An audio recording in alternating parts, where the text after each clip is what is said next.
రాజమండ్రిలోని ప్రతిష్టాత్మక Aryapuram cooperative urban bank ఎన్నికలకు రంగం సిద్ధమైంది. 5 ఏళ్ల తర్వాత జరగనున్న ఎన్నికలు ఉత్కంఠత రేపుతున్నాయి. వైసీపీ పాలనలో ఆ పార్టీ నేతలకు రాజకీయ పునరావాస కేంద్రంగా మారిందనే విమర్శలు ఉన్నాయి. గతంలోనే ఎన్నికలను నిర్వహించాల్సి ఉంది. కానీ ఓటమి భయంతో ఎలక్షన్స్ జరగకుండా వైసీపీ కుట్రలు చేసిందా? కూటమి ప్రభుత్వం అధికారంలోకి వచ్చిన వెంటనే బ్యాంకు ప్రక్షాళనపై దృష్టి పెట్టిందా? పాలక మండలి ఏకగ్రీవం కావాలని అఖిలపక్షం ప్రజా సంఘాలు కోరుకుంటున్నాయా? Watch this inside story.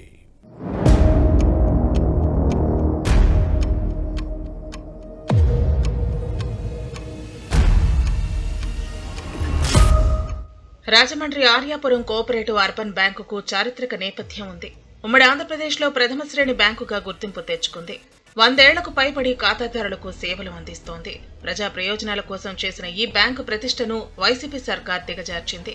చట్ట వ్యతిరేక కార్యకలాపాలు, ఆర్థిక అరాచకాలతో బ్యాంకు పరువు రోడ్డున పడింది. ప్రతిష్ట దిగజారింది. చట్ట ప్రకారం పాలకవర్గం ఎన్నికలు జరగకుండా అప్పటి YCP MP Margani Bharat nominated పాలకవర్గాన్ని నియమించుకుని అవినీతి అక్రమాలకు పాల్పడ్డారనే ఆరోపణలు ఉన్నాయి. అస్మదీయులకే అవకాశం కల్పించారు. తన బంధువులతో పాటు రాజమండ్రి మున్సిపల్ కార్పొరేషన్ కాంట్రాక్టర్లు, వైసీపీ నేతలకు అవకాశం కల్పించారు. మొత్తం 1080 కోట్ల టర్నోవర్తో నడుస్తోంది. 79,000 మంది ఓటర్లు ఉన్నారు. బ్యాంకు నిధులను విచ్చలవిడిగా ఖర్చు చేయడం విమర్శలకు తావిచ్చింది. పాలకవర్గం అక్రమాలు, అవినీతిపై సహకార శాఖ విచారణ జరిపింది.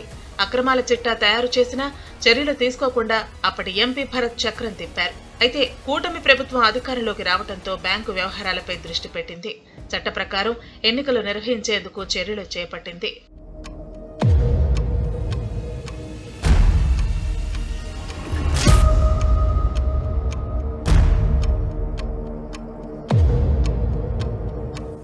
ఆర్యాపురం బ్యాంకు పాలక వర్గానికి చివరిగా 2013లో ఎన్నికలు జరిగాయి.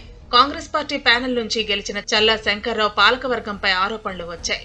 అవి బ్యాంకు ప్రగతిపై ప్రభావం చూపాయి. చట్ట వ్యతిరేక కార్యకలాపాలపై విచారణ జరిగింది. కొత్త ప్రభుత్వం బ్యాంకు వ్యవహారాలపై దృష్టి పెట్టడంతో మంచి రోజులు వచ్చాయని ఖాతాదారులు, షేర్ హోల్డర్లు భావిస్తున్నారు. ప్రస్తుతం బ్యాంకుకు ఎన్నికలు జరగనున్న నేపథ్యంలో రాజకీయ నేతల కబంధ హస్తాల నుంచి బయటపడే అవకాశం ఉంది. వైసీపీ నేతలకు పునరావాస కేంద్రంగా మారిన ఈ బ్యాంకు పాలకవర్గ ఎన్నికల తర్వాత ప్రక్షాళన జరిగే అవకాశం ఉంది.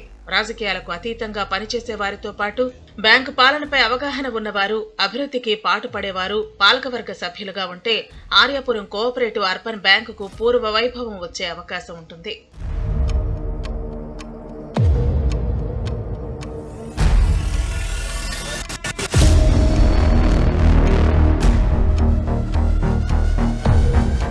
ఈ చారిత్రక బ్యాంకుకు ఇతర జిల్లాల్లోనూ బ్రాంచులు ఉన్నాయి. షేర్ ధనం ఉండి సక్రమంగా లావాదేవీలు నిర్వహించని కొన్ని వేల మంది ఓటు హక్కు కోల్పోయారు.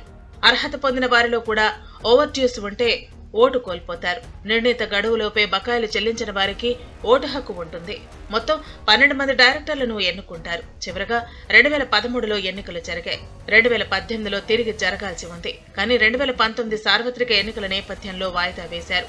ఆ తర్వాత అధికారంలోకి వచ్చిన వైసీపీ ప్రభుత్వం పట్టించుకోలేదు. పైగా తమ నాయకులనే పర్సన్ ఇన్ఛార్జీలుగా నియమించి బ్యాంకును దోచుకుందనే ఆరోపణలు ఉన్నాయి. ఎన్నికలు జరగకుండా అడ్డుకుంది. కోర్టు ఆదేశాలను కూడా ధిక్కరించింది. ఓవైపు కోర్టు ధిక్కార కేసు నడుస్తుండగా మరోవైపు అధికారులతో ఏర్పడిన త్రిసభ్య కమిటీ ఎన్నికలకు సిఫారసు చేయడంతో ప్రక్రియ ముందుకు సాగుతోంది.